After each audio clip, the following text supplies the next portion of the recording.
அண்மைச் செய்தி. வேலூர் மாவட்டம் அணைக்கட்டு அருகே பிறந்து 8 நாட்களேயான குழந்தையை கொன்று புதைக்கப்பட்ட சம்பவம் தொடர்பாக தலைமறைவாக இருந்த பெற்றோரை தனிப்படை போலீசார் கைது செய்திருக்கின்றனர். இது தொடர்பான மேலும் விவரங்களை தருவதற்காக செய்தியாளர் பாலாஜி இணைப்பில் இருக்கிறார். பாலாஜி, வணக்கம். இந்த விவகாரம் தொடர்பான முழு விவரங்கள். வணக்கம். வேலூர் மாவட்டம் அணைக்கட்டு அடுத்த பொம்மன்குட்டை கிராமத்தில் கடந்த 2 தினங்களுக்கு முன்பாக பிறந்து 8 நாளே ஆன பெண் குழந்தை ஒன்று கொலை செய்து கழிவுநீர் கால்வாயை செல்லும் வழியில் புதைத்திருந்தன.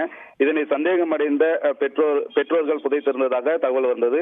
இதனை சந்தேகமடைந்த டயானாவின் தந்தை சரவணன் வேப்பங்குப்பம் போலீசில் புகார் அளித்தார்.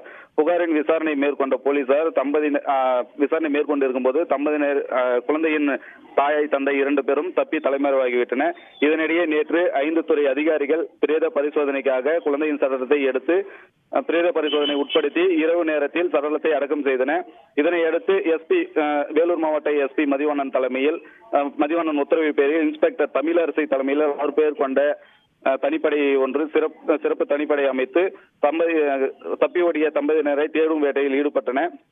இதனிடையே இன்று விடியற்காலை சுமார் 5 மணி அளவில் அதே ஊரில் மறைந்திருந்த தம்பதியினர் ஜீவா மற்றும் டயானா ஆகியோரை பிடித்து கைது செய்தன. மேலும் கொலைக்காக தூண்டுதலாக இருந்திருக்கலாம் என்று கூறி மாமியார் பேபியும் மற்றும் அடைக்கலம் கொடுத்த ஊராட்சி செயலாளர் உமாபதி ஆகியோரை பிடித்து தற்போது வரை விசாரணை செய்து வருகின்றன.